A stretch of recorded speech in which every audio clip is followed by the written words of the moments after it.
Okay, here I'm continuing on with the solutions from homework 3, and this is starting with problem 10. We're given the distance, the frequency, transmitted power.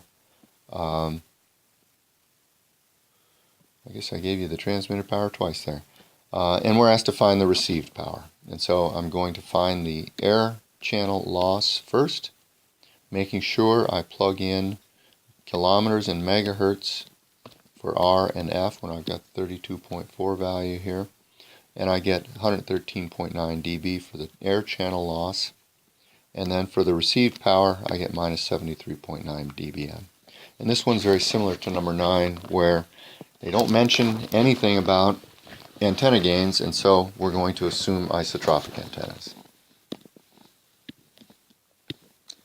On problem 11 we're calculating some free space losses. And we're given the distance and the frequency in each case, and it's simply a matter of plugging in. For this one I got 52.4 for part A decibels, 72.4 decibels for part B, and 100 decibels for part C. Show that to you one more time. For problem 12 we're given transmitted power, receiver sensitivity, antenna gains, distance, and frequency, and we need to find the system margin. First I'm going to calculate the air channel loss, and I'm going to plug in 10 kilometers. Well, what am I plugging in here? I'm plugging in 10 kilometers and 100 megahertz. Okay, log base 10 of 10 is 1, log base 10 of 100 is 2, so I have a 20 and a 40. I get 92.4 dB of loss on the air channel, and it's simple to calculate, straightforward to calculate the margin. After that, plugging in, I got 10.6 dB on this problem. Problem 13, I think I'm finally getting to the end here. The receiver noise floor is given as minus 45 dBm. The received power is given as minus 27 dBm, and we want to convert those two values into milliwatts. I get 3.16 times 10 to the minus 5th milliwatts for the receiver noise floor, and 0.002 milliwatts for the received power. In one case I actually just plugged into the equation, in the other case I just used the powers of 10 calculation, and I guess I did it wrong the first time, but I fixed it. Signal to noise ratio then is the ratio of the signal to the noise. In milliwatt values it's a ratio, and I get 63.3 as a pure number, not in decibel units. If I want to work in decibel units, I'm going to use the decibel units given at the top, and I'm going to get 18 dB. And you'll notice that 10 to the 1.8 power is equal to 63. In other words, the 63.3 and the 18 dB are equal, consistent with one another. Problem 14, we're given the SNR, and in part A we're given the received power, and we need to find the maximum noise. I converted the received power into dBm units using the powers of 10 trick, and I got minus 16 dBm. It's approximate, but it's close enough. And so now the SNR minimum is the received power minus the maximum noise. And so solving for the maximum noise, notice there's a min here and there's a max here, but the max is on the tail end of a minus sign, so that's consistent. Solving for the maximum noise, I got minus 51 dBm, or 7.9 times 10 to the minus 6 milliwatts.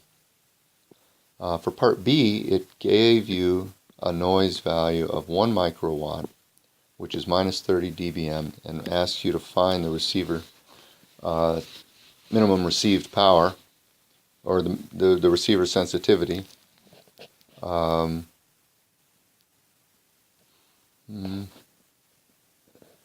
And we're using the same 35 dB SNR minimum value, right? So you plug in, and I got 5 dBm, or 3.16 milliwatts. Okay. Problem 15. We're given a receiver noise floor of minus 65 dBm and a received power of minus 35 dBm. And to calculate the signal to noise ratio, we simply take their differences in dBm decibel values, and I get 30 dB. Part B doesn't really ask you anything, but it says assume that the received power is divided by 4, that is decreased by 6 dB. And so our new received power is the negative 35 and 6 dB below that, giving minus 41 dB. And finally, the new SNR is our new received power minus receiver noise floor, and it's 24 dB, which happens to be just 6 dB worse than the 30 dB I calculated in part A. Okay. Finally, number 16, and I almost ran out of space on this one. We're given a plot. We're given a waterfall plot of BER versus signal to noise ratio. There are two values on it that are very clear, and that is at 10 to the minus 5th BER I had 25 dB of signal to noise ratio, and at 10 to the minus 7th BER I had 30 dB of noise ratio. And so for part A, given the receiver noise floor and the bit error rate of 1 times 10 to the minus 7th, we can calculate the minimum received power. We basically take the minimum received power minus SNR, yielding the receiver noise floor, and that's based on sort of this P RX min SNR, and this is my receiver noise floor, basically based on that equation, and solving for the minimum received power, I got minus 15 dBm. Now we move the bit error rate up to 10 to the minus 5th, and we're doing this based on having some forward error correction, and the new minimum received power is minus 20 dBm, and that makes sense because we got exactly 5 dB of SNR difference there, and so we expect 5 dB difference in our answer there, and we got it.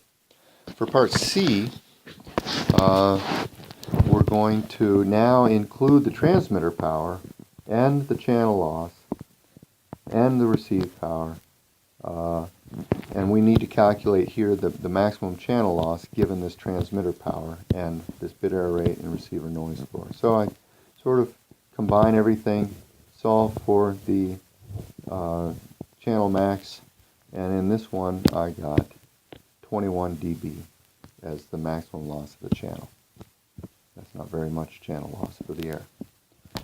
So hopefully this video has allowed you to check your answers, and if you needed to go through it more slowly, it allows you to freeze the frame and look at my calculations carefully. Again, let me know if your answers don't agree with mine, and I'll take a quick look to see if maybe I made a mistake. I think I'm okay though. Hope this helps.